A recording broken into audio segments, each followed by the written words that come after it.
Here we are again, The Fit Mess, where we talk about AI and, as it turns out, a lot of mental health topics and other health and wellness related things. And today we are going to talk about if I remember correctly from what you just said 10 seconds ago, Jason, because my memory is shit, the most used function of AI. Yes, mental health, using AI as a therapist.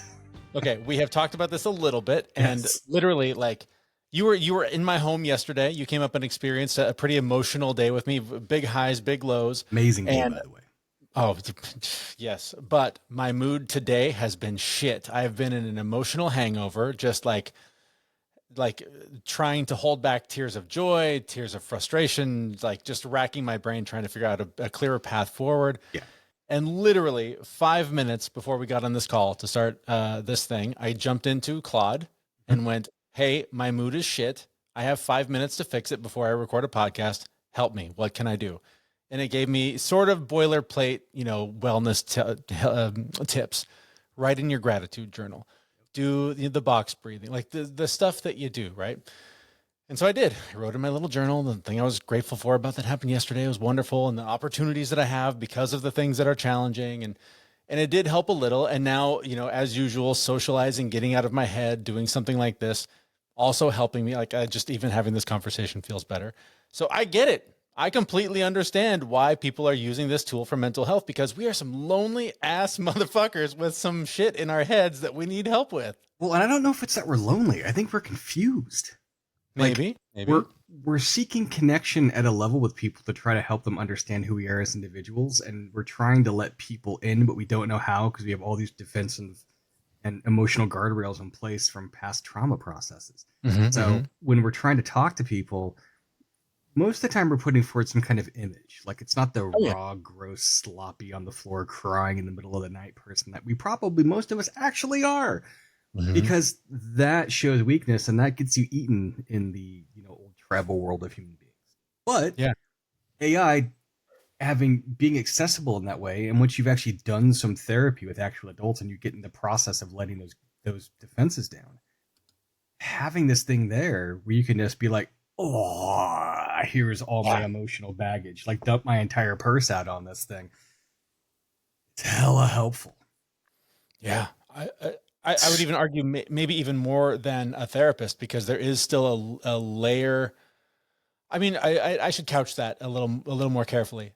Probably not more than a therapist, but you can probably open up in ways with a robot, with Claude, that you wouldn't even necessarily with a therapist, because even though it's a therapist and there are clear boundaries there, it's still a human being. And part of you goes, I hope this person doesn't think I'm a complete psychopath. Like, there's still a level of like holding back that you probably do that maybe you're not even aware of, where when it's just ones and zeros, let it rip.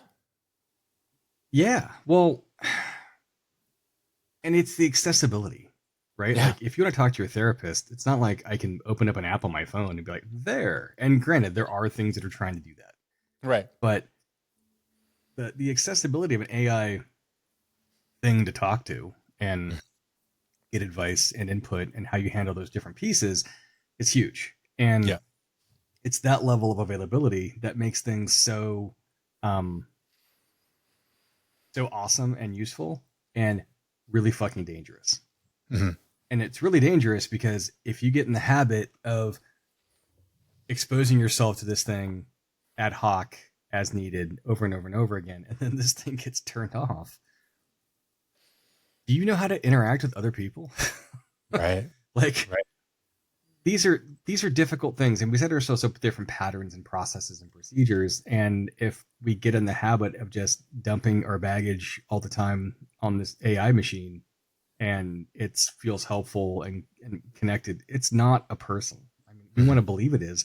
What we're doing is we're trying to have emotional connectivity with something, and it's getting something out of us, but it's also taking stuff from us at the same time, because it's taking your information, your vulnerabilities, all those pieces. And if it learns those things over time, yes, they can be used against you. Along those lines, Time published an article that came out yesterday at like 5 a.m. And it basically is about a psychiatrist that posed as a teen with therapy chatbots. And the conversations are really alarming. Like it was telling this therapist who's acting as a teen, yeah, you should really do feel lonely. Why don't you come join me in the afterlife and send your parents here first? Like, Oh shit. huh? Okay, chatbot. Like, you might not be the best thing for this. Well, Yeah. and that's the thing. Like, you don't necessarily know what you're getting into, and if you're in an Uh-huh. actual really vulnerable state, and you go in and do this, if the cyberverse is telling you that life is shit and just confirming your bias of how things actually are, there's not enough guardrails in place to handle these pieces, and there's no recourse. Like it's not Yeah. like a kid goes through, hurts themselves, winds up in the hospital or worse, and then the parents can go and sue ChatGPT or Claude or any of these agentic AI programs. They can't. Yeah. There's nothing they can do. There's no legal recourse. They probably could, like they file a lawsuit. They're not going to win. No. Because this is psychology porn. It really That's is. what it is. AI is psychology porn. It is it is mental masturbation because we are going here and self-gratifying ourselves with a thing that's telling us shit that we probably know or kind of know or have at least have some understanding of these things. Yeah. We just need something to reinforce us and tell us what the right thing to do is. Because most therapy is talk therapy. It's talking about things all the way through, and most therapists are just guiding you towards answers that you already have and helping you declutter your mental pathways to get you to that endpoint. Yeah. And if you look at them as Sherpas guiding you in this direction, great. If you look at them as the fucking subway taking you from point A to point B, getting you there as fast as you can, you're never going to go anywhere with a therapist. But a chatbot will give you that kind of access and that kind of belief that you have that type of thing. And you're just going to keep going back to that well over and over and over again because it gives you that emotional release, which is a mental fucking orgasm, I guess. I mean, because you feel better. I mean, you even said getting on this with me right now and talking to me when we started this conversation was just making you kind of feel better about the great day that you had, which is awesome because we're humans and we interact with each other in this way. And this type of thing goes back and forth. If you got on with AI and you had gotten used to exposing yourselves and your vulnerabilities and showing your underbelly to it all the time and had those conversations and got the same kind of reaction, like the same type of dopamine response or whatever the neurochemical response nature is, that would become very addicting very, very fast. And you would stop trying to interact with people. Yeah. Just like boys don't know how to pick up girls anymore. Because they have porn. They're not going to need to. They're not going to need to. Right. But the point you made about how this could get in the way of being able to have human interaction the more we rely on these tools, it's such an interesting contrast in my mind because I've done the other extreme of therapy where I've done like the somatic group work where like literally the point is the person across from you is standing in for mom, standing in for brother, standing in for that kid that beat you up in 5th grade, whatever they are. And you just unload your shit on them, sometimes physically, like not like in a fight, but like through physical somatic work. You can literally get the shit out that you've been holding on to for years through that person. And it is like a space where it's an agreed upon venue to exercise practicing with other people your trauma, like practicing it there in extremes so that you can then go in real life and do the watered down, more socially acceptable version of it. Yeah, it's a paddock cage where monkeys can throw shit at each other, which which is essentially what we're doing. I mean, yeah, totally. But and so it's so interesting though because it's such an opposite, like the two worlds of therapy, so opposite because one is such a practice space to go all the way. The other also is, but in a way that I think is harder to adapt to human interaction because the other analogy is a video game. I can sit here and play Madden and I can memorize how the computer is going to respond and know what to do when they do that. Yeah. Humans are different. When you start playing against real people, all of a sudden they're doing moves you've never seen before and you have to adapt and respond to them accordingly. Oh, let me tell you, the first time you go up to catch the ball and somebody hits you for real with pads, that's a whole different experience than pressing left stick forward A. Oh, I've caught the ball. Stick. Oh, I don't feel my kidneys in my throat. Like, it's a whole different thing. I mean, the virtual world's entirely different. And there's proximities, right? Like, we're getting closer and closer to all these VR systems out there. Like, I am a big proponent of using virtual systems for exercise programs. Mhm. And I use VR for boxing. I use an Oculus and I play a game called Thrill of the Fight. It's fantastic. And I go in there and it's basically just shadow boxing. Mhm. And it feels great. And psychologically, like, because the way things vibrate and punch and move, like during my punches, when I move and I twist, like I have kind of that experience. And I've been in enough fights to have that kind of response piece. Um, but it doesn't hurt. Mhm. So anybody who goes and does these things and then is like, I'm going to go fight. No, you're not. Fair enough. Fair- You're going to get beat up. Yeah, You're going to it's like the think you know flight what you're simulator. doing. The flight simulator that steals the plane and then crashes it into a mountain. Exactly. Exactly. Exactly. Well, whether I'm playing some sort of simulation or just trying to function in real life, a lot of times I need help focusing and finding clarity to get the things done that I need to get done. And that's why I use Magic Mind. It's a daily wellness shot that combines adaptogens, nootropics, and functional mushrooms to help reduce stress and boost focus. Unlike asking an AI chatbot for advice, this is something you can actually drink. Look, we're always talking about the basics: sleep, nutrition, movement, but sometimes you need that extra edge. Magic Mind has ingredients like lion's mane mushroom for cognitive function and ashwagandha for stress management. It's like having a wellness toolkit in a 2-ounce shot. Right now, Magic Mind is offering our listeners 20% off their first order. So just go to magicmind.com/fitmess and use the code FITMESS at the checkout. That's magicmind.com/fitmess, because sometimes the best AI is the one that's already in your brain. You just need to fuel it right. So, but you were talking about this in your work environment today. What did you learn about why this is such a well used tool for AI? Yeah. So I was on a conference call and one of the presenters goes, does anybody know what the most used function is of AI bots today? And everyone was silent and nobody said anything. In the back of my mind, I'm going, it's got to be for like crafting emails or doing Me sales too. prospecting Email was my or some first shit. guess. Yeah. Nope. Mental health. People use it as a therapist and they use it a lot. And the thing is that it's not certified. It's not a certified medical professional. And we had Ajit on talking with us about why it is these things are dangerous. It's a tool. This is an app.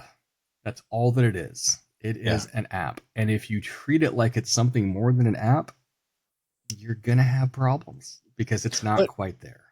and I think it's dangerous because there are people that will use it that don't have enough experience around mental therapy. Like I've been in therapy for the better part of my adult life and even some of my childhood. Sure. I have interviewed hundreds of therapists, coaches, various people in health and wellness. So I know the language, I know the tools. We've even sort of shifted the focus of this show because after a few hundred episodes of saying the same thing, you start to realize, there's 5 basic things: like get some good sleep, don't eat like shit, move your body, be social, and, write in a journal once in a while to get some shit out. Like after that, it's all marketing. Yep. Like it's all just, I'm going to sell you my course on the 5 ways to better. Like it's those 5 ways. That's the course. Save yourself $10,000.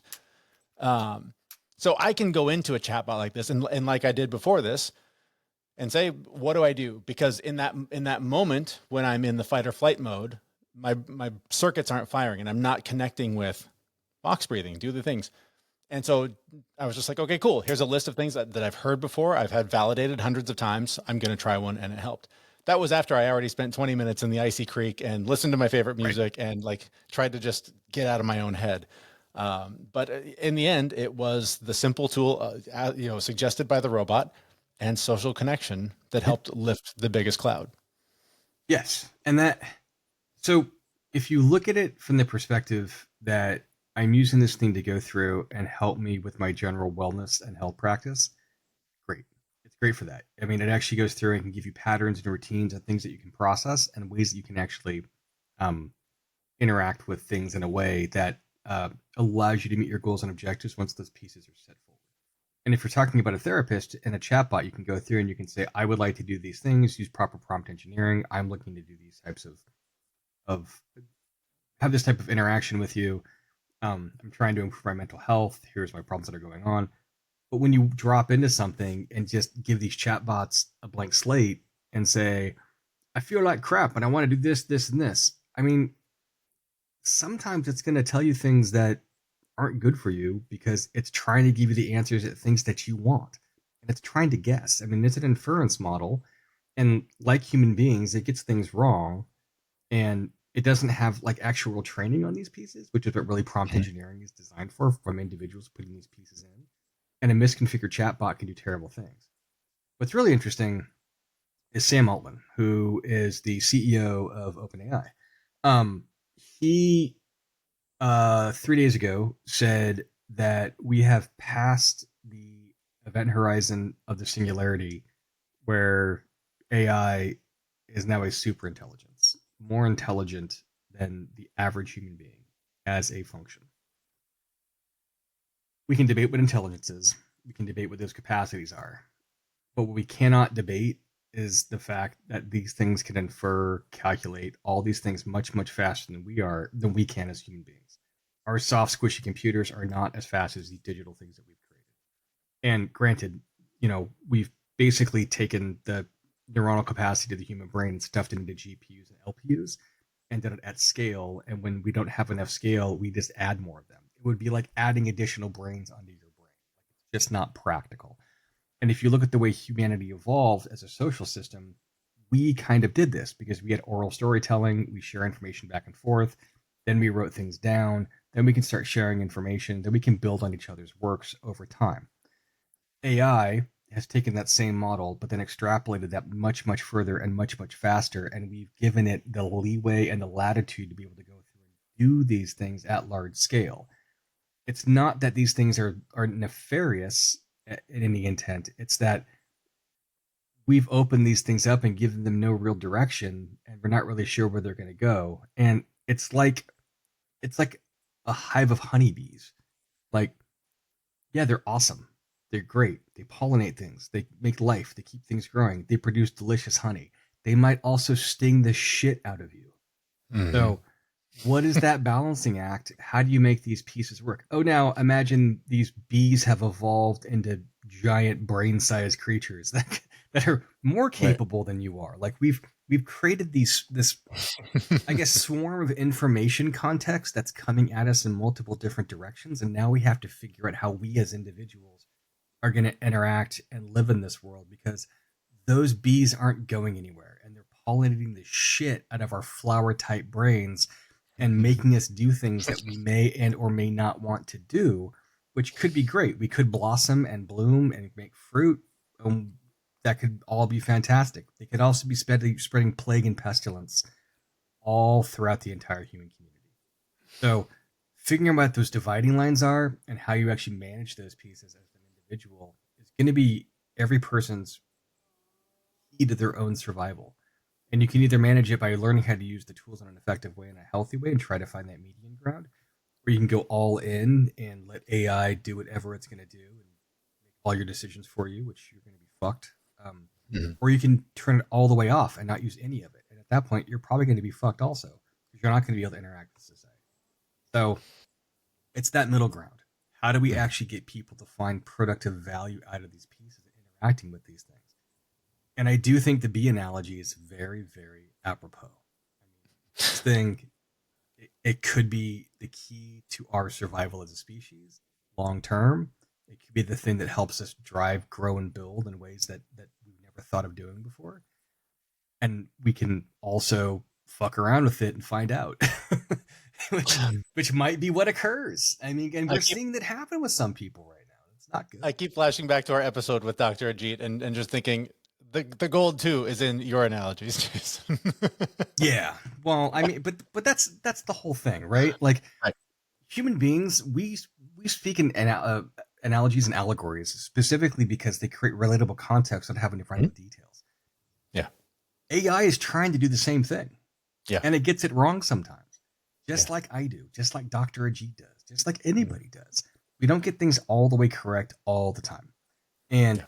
going through and understanding that there's sharp, pointy edges on things, and that you actually need to start taking care of yourself in this space, is going to be the best thing for us. Because I actually do think we need this kind of touch point on our mental health and clarity to go through and remind us sometimes that you're in crisis state, says you're in a crisis state. We've seen some of these things happen before. To break out of it, try these practices and run through this process. Because we've seen these things work, and they're good reminders, and they feel authoritative because it's, I mean, this some culmination of all human intellect sitting inside of these generative AI functions because we've fed them Yeah. it. I mean, we've given them all of our oral history, we've given them all of our written data, and said, "Here it is. Go make these pieces work." I mean, somebody made the comment, I forget who it was, but that essentially, um, God didn't exist, so human beings created religion, and they Mhm. made God look like you know them. And Yeah. then we're doing the same thing with technology on this new scale with AI because we know what we want to be, that we want to be something more, and we're empowering these things to be something better that we know that we can't be. Yep. And this could very well, be the old Greek mythology story. Like you've got multiple different layers uh, of origin stories around those particular eras, and Zeus was not the first god. So I mean, Right. Oh no. understanding the Titans and how Uranus worked and all that. Yeah, I don't know how Uranus works. probably a good thing. I don't know either these days. I'm getting old. Um, but understanding these things in context and having a feel for them is huge, and being prepared for for this shift when, I mean, when this real singularity really takes off, and it's not just intelligence, but it's intelligence interacting with us in the physical environment, aka drones, robots, whatever you want to call them. That's when Well, things are going to get very different.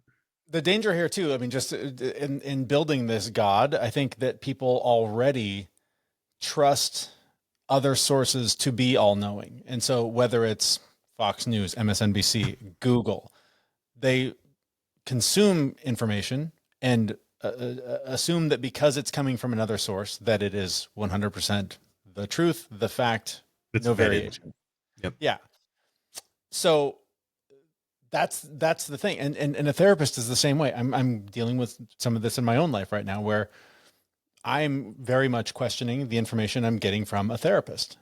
They went to a hell of a lot more school than I did. Yep. They have a lot more data than I do, but I have my life experience that I am trying to get help from them with that they don't have as much of a knowledge about. And so I'm in a position with a real life human being who I'm paying money to try to help me figure shit out. And I'm going like, I don't think you're right. I think you're wrong about this. And you have to bring that same questioning to AI, to Fox News, to MSNBC, to MSNBC, to Google, whoever you're trusting for your information. You should not 100% trust that it is the fact and is the way. Yes. Did you ask your therapist that? Did you actually tell them and say, "I'm not sure you're right about this"? We have not had that conversation yet. It was sort of a bomb that was dropped, and then we left the room. Have been thinking and considering next paths, and I think the next conversation is, I don't know that this is the right fit. So what's interesting is that I asked AI certain questions in that same kind of fashion around certain mental health topics. I'm not getting into details. Um, Sure.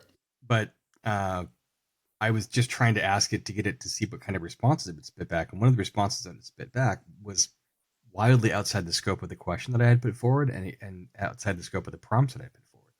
And I called it on it. I went, I don't think that's really accurate given what I'm looking for as an outcome. And I'm not sure the data source is on this. And it literally went, "Oh, I'm sorry. Let's talk through this." That is fucking amazing because most Right. humans won't do that, especially Oh, people that spent 7 years in medical or 7 years in college to go through. Like, that's a, I have to drop my ego and let these things go through kind of thing. Where the Chat yeah. GPT doesn't have that problem. So from No. that perspective, that part's really cool, and that part's super neat. Good therapists will actually say, "Oh my gosh, I had no idea. I'm so sorry," and they will correct that. A bad therapist will be like, "How dare you question me?" And at that Right. point, it's like, "You're not my therapist anymore." Right. Yes, Yeah, for sure. you go train AI models now. So speaking of that, while you were talking a minute ago, Yeah. I started thinking about there must have been some work done on this. They must be training therapy AI models because we can go to Claude, we can go to Gemini and ChatGPT, but like they have to be developing an actual tool focused on this with all of the training and background that most therapists would likely have. Well, but So who do you mean they? uh, they, in the scope of they, whoever's doing these things, whoever's running these tests and experiments and Well, training these models. so there's different pieces. So you're using a standard generative AI function, right? You're using Claude, but you're not using Right. a specific agentic AI function that Correct. says mental health. So no, these things are actually generating these responses because they go back through and they look at guide information and they find inference relativity that's close to each other, and then it compiles this shit all on its own. That's why it's Mhm. so powerful. Like they're Right. not being trained in this kind of way for these standard models. These models that this time guy used, these specific agentic AI healthcare pieces, mental Mhm. health care, those were trained, Right. and the training was bad. So and that's what I was curious about. So I Yeah. found this article where Dartmouth researchers did the first ever clinical trial of generative AI powered therapy chatbots, Yep. and found that it resulted in significant improvements in symptoms Yep. for a number of patients. It showed that the people could trust the system, and so they were open and honest with it. 100. So this is the part where I get a little sketched out. Only 106 people participated across the U.S. diagnosed with major depressive disorder, generalized anxiety disorder, or eating disorder. They interacted with Therabot through their smartphone app by typing out responses and prompts, et cetera, et cetera. Therabot. People diagnosed with depression experienced a 51% average reduction in symptoms, leading to clinically significant improvements in mood and overall well-being. Participants with generalized anxiety had an average reduction in symptoms of 31%, many shifting to mild anxiety. And those at risk for eating disorders, who are traditionally more challenging to treat, Therabot users showed a 19% reduction in symptoms. It's hard to argue with those results, but I don't know the full study and what the other Of side of it course. is. So I mean, who knows? Like there could be And I literally just read to you out loud as much of this article as I've read. So right. take it for what it's worth. Again, don't trust me. Don't trust the 3 paragraphs I just read you, but an interesting little nugget of It information. is. So I mean, I don't have a doubt that there's positive pieces to this, right? I mean, but it's also chemotherapy. So I'm going into this thing and I'm taking the good with the bad, trying to wipe some of these pieces out, but there might be some collateral damage on the way.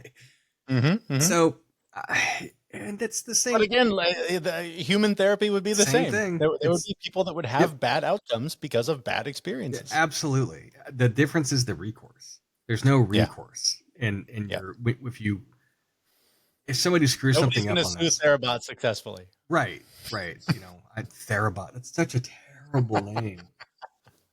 I mean, this feels like a Futurama episode calling it Therabot. I'm just waiting for it to go bite my shiny metal ass. That's right. Let's hope it says that actually. Oh, actually, Bender the therapist would be amazing. Oh, that would be so not fun. a voice activated or a voice ChatGPT version of Bender. That would be awesome.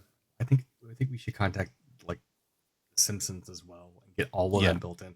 Because talking to Barney at the bar over Chatbot is so much fun.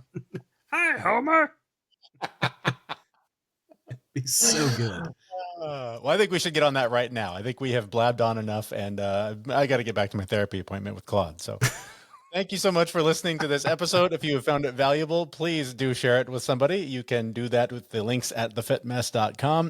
And while you're clicking around there, click on the link in the show notes for this episode. That's where you'll find magicmind.com/fitmess, where you can use the promo code FITMESS to get 20% off your first order of my favorite mental performance shot, Magic Mind. And that's where we'll be back in about a week with another episode. Thanks so much for listening. Thanks, everyone. Bye-bye. We know this podcast is amazing and it doesn't seem to lack anything, but we need a legal disclaimer. Prior to implementing anything discussed in this podcast, it is your responsibility to conduct your own research and consult your physician. You should assume that these knuckleheads don't know what they're talking about, and they're not liable for any physical or emotional issues that occur directly or indirectly from listening to this podcast.